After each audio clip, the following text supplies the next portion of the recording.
इस चैप्टर में हमने जान लिया अभी तक क्या क्या टर्म्स होते हैं, किसको कैसे क्या डिनोट करते हैं, कहाँ किसका क्या रीजन होता है, ये हो गया। अब आते हैं फॉर्मूले पर। ठीक है, तो स्टार्ट करते हैं। देखिए पहले मैं आपको एक सर्कल बना देता हूँ। ये मान लीजिए हमारा एक सर्कल है, ठीक है, और मान लीजिए हमारा पॉइंट ए है, ये पॉइंट बी है, इसको मिला दीजिए इससे, और मान लीजिए सेंटर हमारा ओ है, इसको मिला दीजिए इससे, ठीक है, और मान लीजिए सेंटर एंगल कितना है, थीटा है, और ये मान लीजिए पॉइंट क्या है, सी, ठीक है, और ये मान लीजिए हमारा ऐसे जा रहा है, ठीक है। तो पहला काम, लेंथ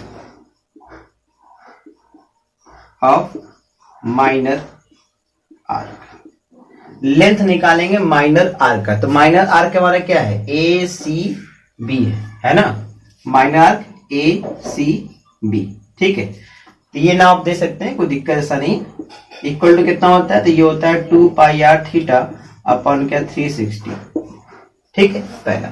दूसरा, अगर आप माइनर आर्क की लेंथ जानते हैं तो मेजर का निकाल सकते हैं। देखिए यहां से लेकर यहां तक की लेंथ पता है तो ये निकालना है। हमको पता है कि पूरा कितना होता है 2 पाई आर, तो 2 पाई आर में से इसको माइनस कर दीजिए, ये अपने आप निकल जाएगा। तो यहां लिखते हैं लेंथ ऑफ मेजर आर्क, ठीक है। अब मेजर आर्क हमारा क्या है भाई, तो इसको मान लीजिए क्या पी, हो जाएगा B P A, equal to कितना होता है, ये होता है 2 pi R minus 2 pi R theta upon क्या 360 डिग्री।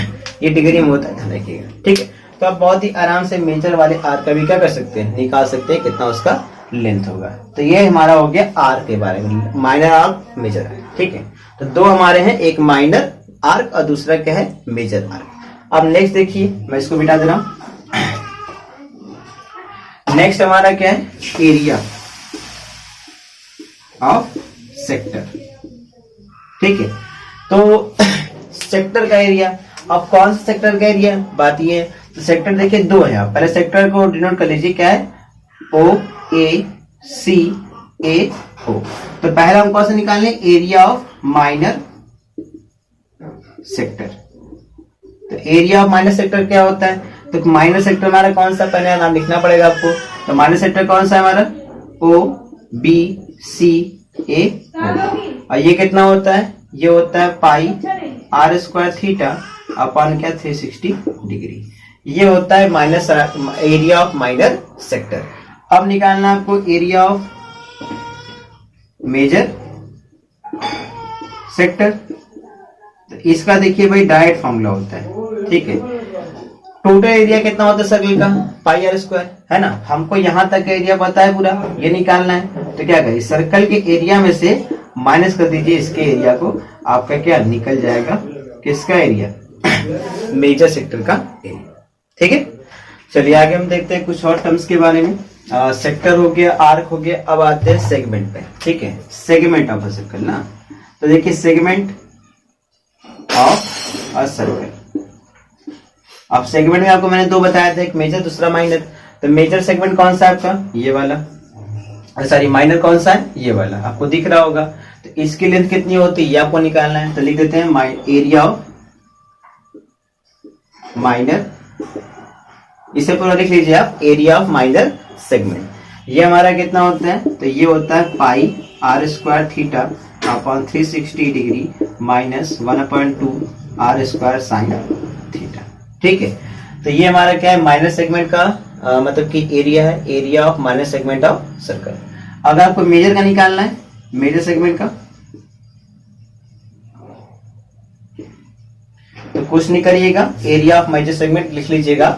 निकालना अगर आपको होगा तो सिंपल सी बात है, इस पूरे एरिया को क्या करिए, पूरा एरिया कितना होता है पाई आर स्क्वायर, उसमें से क्या करिए ये एरिया माइनस कर लीजिए, तो कितना हो जाएगा pi R square theta upon 360 degree minus 1/2 R square sine theta. और जैसे ही माइनस जाएगा तो ये प्लस अपना जैसे होगा वो अपना आप कर लीजिएगा, उसको दिक्कत नहीं, ठीक है। तो ये हमारा हो गया सेगमेंट का एरिया कैसे हम निकालेंगे, ठीक है। आगे देखते हैं लोग नेक्स्ट। कभी कभी देखिए आपको पेरीमीटर पूछता है, पेरीमीटर कहां से कहां तक का, ये पूछेगा कि ये मतलब पेरीमीटर आप ऐसे पूछ देगा, perimeter of O B C A O, ये कितना होगा। तो बहुत देखिए सिंपल है, यहाँ पूरा पेरीमीटर निकालना है। तो देखिए यहाँ से लेंथ कितनी होती है आर, यहां से आते लेंथ कितनी होती है r, और यहां से लेकर यहां तक की लेंथ मैंने आपको लिखवाई है, और ये लेंथ होती है माइनर r की, और ये कितना है 2 पाई r थीटा अपान में क्या 360।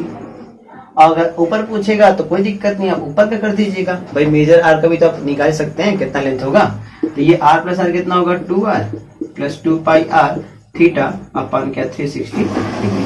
तो ये हमारा क्या होगा पेरीमीटर हो जाएगा किसका, इस वाले मतलब कि इस वाले पर्टिकुलर फिगर का। इसको बोल सकते हैं हम क्या कि एरिया मतलब कि पेरीमीटर ऑफ सेक्टर, या फिर माइनर सेक्टर का पेरीमीटर कितना होगा। अगर माइनर सेक्टर का पेरीमीटर को पता है तो मेजर सेक्टर का पेरीमीटर आप आराम से निकाल सकते हैं। ठीक है, चलिए तो ये हमारे कुछ टर्म्स हो गए। कुछ चीजें और आपको इसमें जाननी जरूरी है, जैसे व्हील आता है, व्हील होता है ना, व्हील जो चक्री टाइप का होता है, घूमता है, सर्कुलर टाइप का ही होता है। ठीक है, तो उसके में भी कुछ क्वेश्चंस वगैरह आते हैं। ठीक है, अगर एक व्हील देखिए आपका घूमेगा, ठीक है, तो एक चक्कर में वो 360 डिग्री घूमता है, इस बात का ध्यान रखिएगा। ठीक है, अब आपसे क्वेश्चन पूछता है कि वो 1 मिनट में कितने चक्कर लगाता है, कितने रिवॉल्यूशन करता है। तो उसके लिए बहुत ही सिंपल बात है कि अब 1 मिनट में मान लीजिए वो 1 रिवॉल्यूशन कितने समय पूरा कर रहा नहीं पता है। अब 1 मिनट में कितने रिवॉल्यूशन किया नहीं हमको पता लगाना है, तो आपको पहले ही पता लगाना पड़ेगा कि 1 मिनट में इस पॉइंट से इस पॉइंट तक मतलब कितने चक्कर लगाया टोटल। ठीक है, 1 मिनट में टोटल कितने चक्कर लगाए, मतलब कितने डिस्टेंस उसने ट्रेवल की, ये पता कर लीजिए। तो आपको ऑटोमेटिकली क्या कितने रिवॉल्यूशन होंगे वो आपका निकल जाएगा। ठीक है, तो आपको देखिए करना क्या है, मान लीजिए आपका कोई मतलब कि व्यक्ति था पॉइंट ए से दौड़ता हुआ फिर पॉइंट ए पहुंचा, तो आपसे पूछे कि वो 1 मिनट में कितने राउंड लगाएगा इसमें। ठीक है, तो आपको पहले पता करना पड़ेगा कि 1 मिनट में वो कितने डिस्टेंस ट्रेवल करेगा। ठीक है, तो आप पता क्या करेंगे, डिस्टेंस, टोटल डिस्टेंस।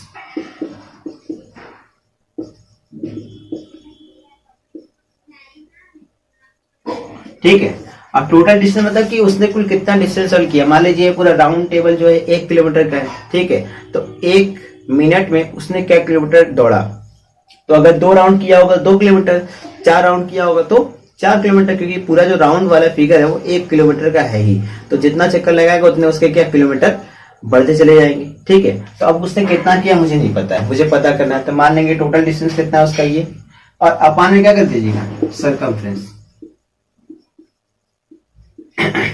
ठीक है, इससे निकल जाएगा कि उसने 1 मिनट में कुल कितने रिवॉल्यूशन लिए होंगे, बहुत ही ऑटोमेटिकली बहुत ही आराम से निकल जाएंगे। ठीक है, तो जब क्वेश्चंस वगैरह आएंगे तो हम लोग किए जाएंगे, देखा जाएगा कैसे कैसे क्या होता है। ठीक है, आगे देखिए, अब देखिए 2 चीज में और आती हैं, जैसे 2 सर्कल है। अब 2 सर्कल हैं तो एक दूसरे से दूर भी हो सकती हैं, पास भी हो सकती हैं। अब 2 सर्कल एक दूसरे को टच करने की बात आती है। अगर 2 सर्कल एक दूसरे को टच करे तो कैसे टच कर सकते हैं, अगर हम फिगर इसका बनाए तो जरा बना के देखते हैं। 2 सर्कल अगर है तो एक सर्कल ये रहा, एक सर्कल मैंने ये बना दिया, तो ये दोनों सर्कल क्या एक दूसरे को टच कर रही है, कट नहीं कर रही, टच करने की बात है।